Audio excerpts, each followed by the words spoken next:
Kutman günümüzдөр menen urmattуу көрүүчүлөр, сиздер менен түстүү тасма берүүсү жана мен Айжамал Амангелди. Бүгүнкү чыгарылышыбызда тарых, музыка, искусство темасына маалыматты даярдадык.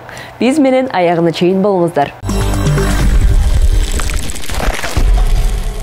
Вакыт өткөн сайын искусство кызматчыларына көп мүмкүнчүлүктөр түзүлүүдө. Галерея М Бишкекте жайгашкан жаңы көркөм галереясы. Жакында анын ачылышы өткөндүктөн биз ошол жерге барып кыдырып келдик. Ал эми бул тууралуу кененирээк кийинки видеодо.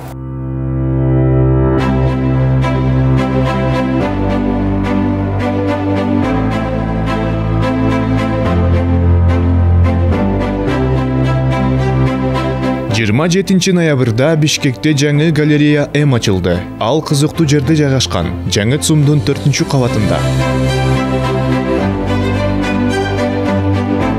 Биз ачылышына кечиксек дагы, мэрим бизге жеке экскурсия өткөзүп берди.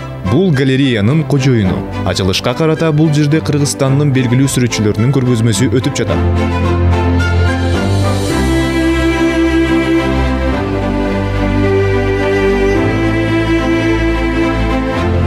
27 ноябрдан 20 декабрга чейин көрүп кетсеңиздер болот. Кирүү акысыз.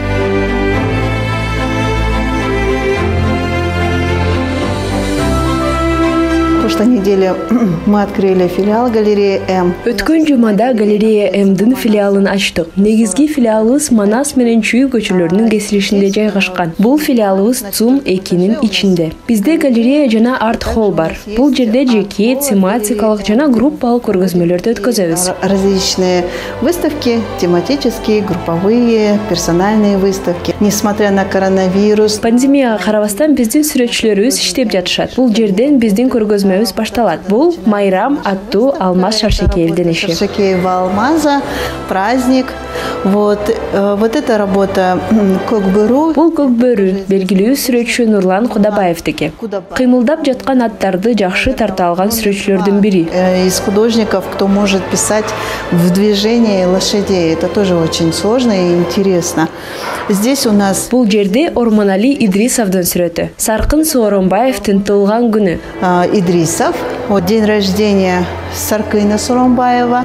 Бул жерде белгилүү сүрөтчү Джоулин Джаред Биборгтун иштерин көрсөк болот. Ал бул жерде жашаган. Азыр АКШда. Апрель айында Кыргызстанга келип мастер-класс өткөзөт. Жила, но в данный момент она в Америке, вернется в апреле, и она у нас давала мастер-классы, и также, когда она по возвращению в апреле, она также будет давать мастер-классы. Галерея М. Бул биздин өлкөбүздөгү биринчи жеке галерея. Кийинки жылы 30 жылдыгын белгилейт экен. Негизги филиалы 1991 жылы ачылган экен. Майрамды 2020 жылы чоңдорго жана кичинекейлерге мастер-класстарды өткөзүшүп белгилей башташты. Мы подготовим уже цикл. Биз ар кандай кызыктуу көргөзмөлөрдү даярдайбыз. Биздин конокторубузга бөлүшө турган иштер бар. Чыгармачылыкты жакшы көргөн жубайлар тарткан сүрөттөрдү чогултуп көрсөткүбүз келип турат. Жена, они творческие люди, очень много таких, и мы хотим таких людей собрать и как раз вот провести такую выставку. Мы хотим найти...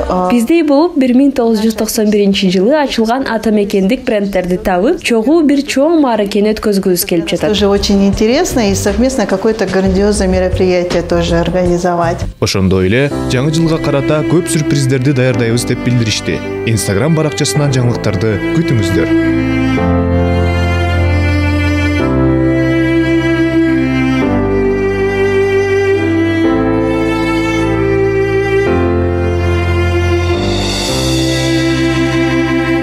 Писала в детстве. У меня отец, он тоже известный художник. Менин атам Момунбек Ахматкулов көркөм мектебинин директору. Суриков атындагы Москвадагы академияда окууну аяктаган. Белгилүү сүрөтчү-монументалист. Художественной школы, и я как дочь директора, я тоже в эту школу ходила. Мен дагы ал мектепти аяктадым. Менин оюмча, ар бир адамдын сүрөт тартууга мүмкүнчүлүгү бар. Мы в этой среде выросли, среди художников и скульпторов и творческих людей. Я думаю, что можно к этому прийти в любом возрасте. Не только как и для меня, но и для каждого. Также вот я хотела бы отметить и показать... Ошондо эле мен Жылдыз Асангали апамдын ишин көрсөткүм келип жатат. Ал адистиги боюнча психиатр. Пирогов атындагы Москвадагы институтта аяктаган. Психиатр, и проработав психиатром, она закончила Московский институт Пирогова. И проработав психиатром более 15 лет, живя с художником, она стала писать. Бул сүрөт тартуу үчүн чектөөлөр жок экендигин далилдейт. Ошондуктан баарына өзүн сынап көрүү үчүн ушундай мастер-класстарды уюштуруп жатабыз.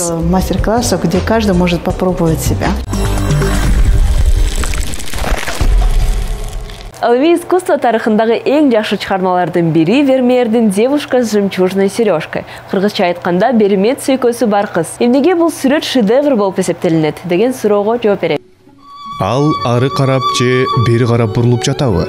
Талаш тартыштар бүгүнкү күнгө чейин уланууда. Бул Голландиянын сүрөтчүсү Ян Вермеердин сүрөтүнүн сырдуу прототиби. Бермет сүйкө салынган кыз. Сүрөт көбүнчө түндүк Мона Лиза деп аталат. Ал голландиялык стилге таандык, идеялаштырылган экспрессивдүү сүрөт. Бермет сүйкөсү бар кыз сүйкүмдүү. Вермеердин аткаруусундагы татаал сүрөт. Бирок бул сүрөт анын башка чыгармаларынан байкалган сюжеттик көрүнүштөрдөн айырмаланып турат. Кат окуп жаткан кыз, музыка сабагы, жумуш учурунда сүрөтчүнүн портрети. Бул сүрөттөрдүн баардыгы жалгыздык сезимин берет. Бирок ошол эле учурда тартылган көчөгө баса белгиленген аралыкты сактайт. Идишке сүт куюп жаткан саанчыны көрө алабыз. Бирок бул сүт биз үчүн эмес, биз жөн гана байкоочуларбыз. Вермеердин чыгармаларындагы терең ойлонулган композиция тең салмактуу гармонияны көздөйт. Вермеер перспектива жана ракурсту жакшы билет. Муну анын көптөгөн полотнолоруна боелгон шахмат полу көрсөтөт. Бул ыкма алыскы нерсенин иллюзиясын түзүү үчүн ири колдонулат. Башка элементтер, анын ичинде күзгү сызыктары, жарык булактары жана мейкиндик аркылуу сүрөттөлөт. Ачык терезенин жанындагы катты окуп жаткан аял. Көрүүчү айнектен анын чагылуушусун көрө тургандай кылып тартылган. Вермеер композиция үчүн мольберттин бутунда жашырып койгон. Ушундай элементтердин жоктугу Бермет сүйкөсү бар кыз сүрөтүн жандандырат. Вермеер 3 өлчөмдүктү баса белгилөө үчүн күңүрт бирдиктүү фонду колдонгон. Сүрөттүн каарманы театрлаштырылган окуялардын бир бөлүгү болуунун ордуна психологияга байланыштуу суроолорду жаратат. Анын тикке кароосу жана бөлүнгөн эриндери бир нерсе айткысы келгендей көздү өзүнө тартып турат. Адатта сүрөттөрдө дворяндар жана дин кызматкерлери чалдырылган. Эмне үчүн Вермеер белгисиз кыздын сүрөтүн тарткан?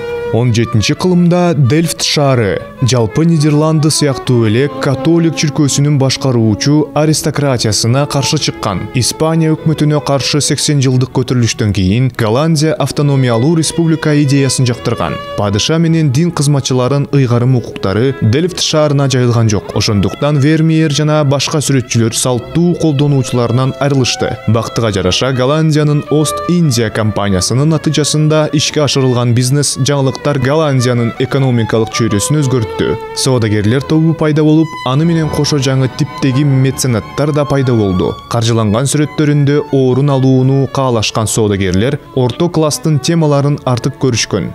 Тааныш буюмдар менен толтурулган, алардын үйүн эске салган мейкиндик. Мисалы, Верме сүрөттөрүндө болгон карталар соодагерлер арасында модалуу жана практикалуу деп эсептелинишкен. Анын аркасында голландиялык живопистин алтын доору гүлдөп өскөн.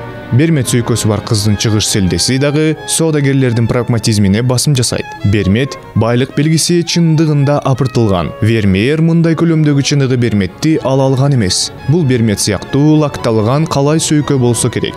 Бирок бул байлык закымы сүрөттүн өзүндө чагылдырылган. Жалпы фонунда Бермет тегерек жана оор көрүнөт. Бирок жакын көз караш менен ал боёктун бүдөмүк тактарына айланат. Картинанын деталдуу экспертизасы Вермеердин иллюзиялардын чебери болгонун эске салат. Бермет сүйкөсү бар кыздын мүнөзүн эч качан билбесек дагы портрет аны менен унутулгус байланышты жаратат. Сүрөт Гаагтагы Мауриц Хойс галереясында туруктуу көргөзмөгө коюлган. Сүрөт терең жана жумшак, табышмактуу. Ал экономика, саясат жана сүйүү жөнүндө заманбап көз караштын жаралышын билдирет.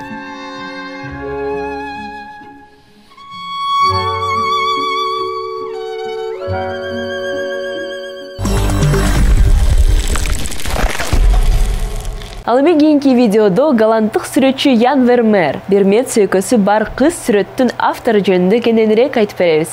Ал искусствонун тарыхындагы залкар сүрөтчүлөрдүн бири.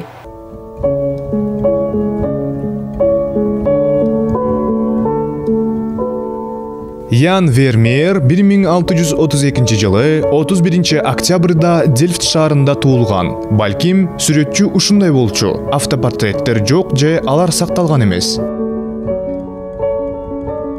Бирок анын жубайы Катарина Болнестин кандай болгонун сүрөттөрүнөн билебиз. Ошондой эле анын көйнөктөрүнүн шапанын жакшы билебиз. Катарина күйөөсүнүн моделдерине кийим кечесин берип жатканда эмне деп ойлоду экен? Ян Вермеер менен Катарина Болнестин 15 баласы болгон. Бирок 4 бала кезинде чарчап калышкан. Вермеер жылына бир нече гана сүрөт тарткан. Үй бүлөгө сүрөт өнөрү жана ресторан киреше алып келген. Ал Дельфт шаарынын базар аянтындагы Мехелен мекемесин атасынан мурастап алган. Деспоттук кайненеси Мария Тинс менен Ян Вермеер дос болгон. Анын Утрехт мектебинен чыккан чыгармалардын жыйнагы бар болгон. Бул жыйнактагы Дирк Бабюэрендин Сводня сүрөтүн Вермеердин 2 полотносунан көрүүгө болот. Вермеердин көзү өткөндөн кийин Мария Тинс жана Катарина Болнес сүрөттүн аллегориясы аттуу сүрөтүнүн аукционунда сатылышына каршы болушкан. Бирок ийгиликсиз. Мастер 41 жашка чейин жашаган. 61 сүрөт анын мүлкүнүн өлгөндөн кийинки рестеринде катталган. Азыркы учурда алардын 34-үнүн гана авторлугу далилденген.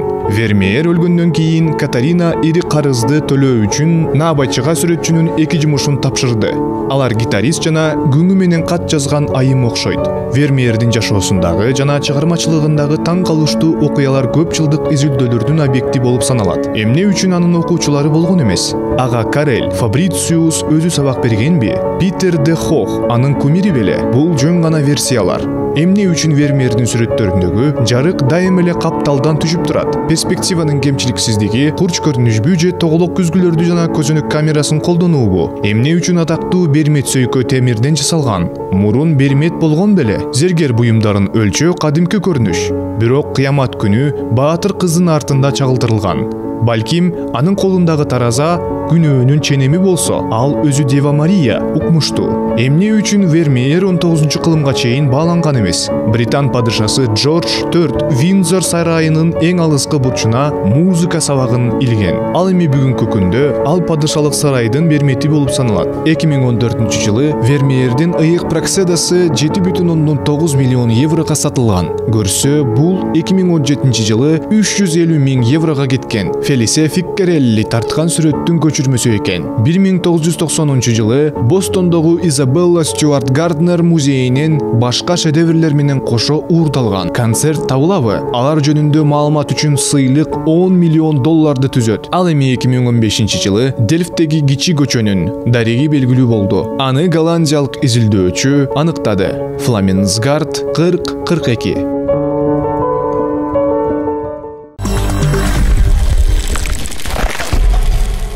Тарыхтан бүгүнкү күнгө өтөлү. Заманбап искусствосунун түрлөрү абдан көп. Азыркы заманда чектөөлөр мурункудан аз болгондуктан искусство кызматчылары көптөгөн идеяларын ишке ашыра алышат. Белоруссиядагы Надежда сүрөттөрдү төшүү менен тартат экен.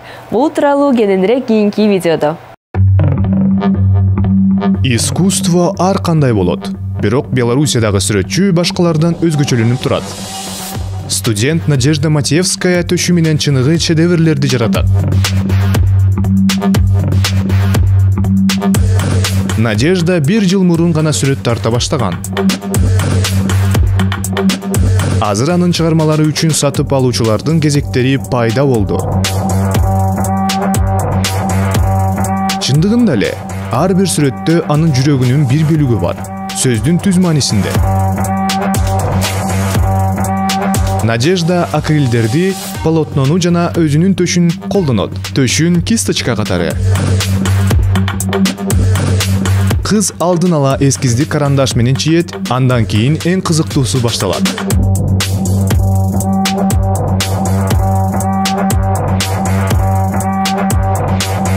Надежда ар кандай абстракциялар менен баштаган жана аларды $50 саткан. Убакыттын өтүшү менен студент өзүнүн жөндүмүн өркүндөттү. Азыр анын эмгеги $200–300 турат.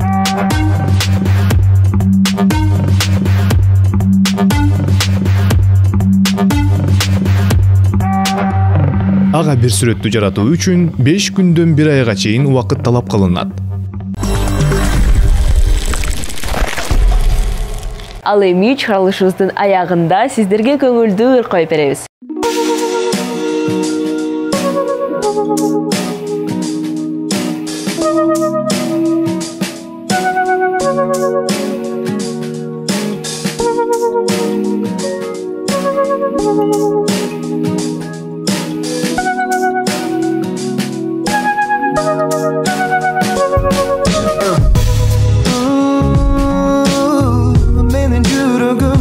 Çalındağı sezimde baylar Süyümdü sezdim bir kayra Oylarım seni erişip taştap Meni oysuz gitti kayda İstenip gittim ayga Kaydolan uzayım olup altında Estep kaldım ısımında altında Eken İsten gelme Abaz aldı da bu vakit Makabatım üç becana dolanıp gider Sağa cidden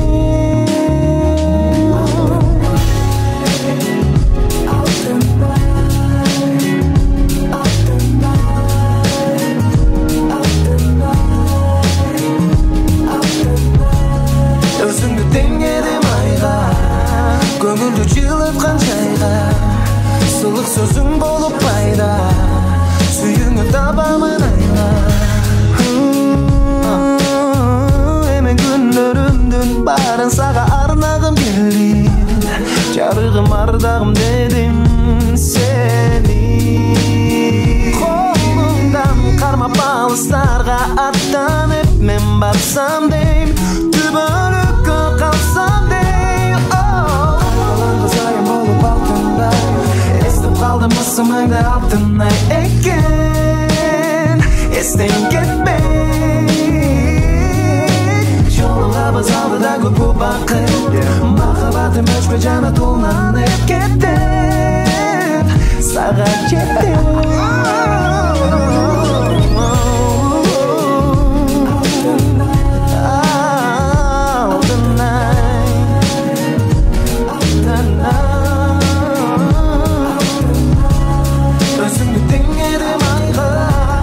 Gönlümde cılıtkan çayga Sılık sözüm bolup payda Süyüngü tabamın ayla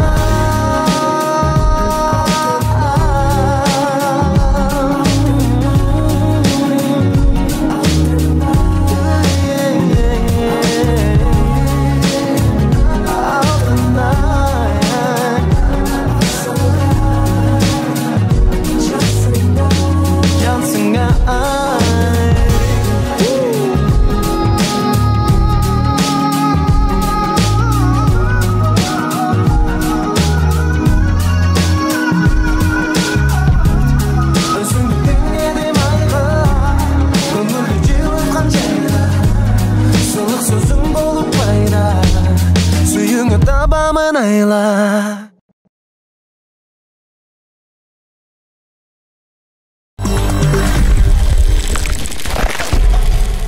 Ушинтип биздин чыгарылышыбыз аягына келди. Сиздер менен мен Айжамал Амангелди болдум. Түстүү тасма берүүсү ар дайым кызыктуу жана пайдалуу маалымат менен бөлүшкөнгө аракет кылат. Сиздерге чын ден соолук каалайбыз. Саламатта калыңыздар.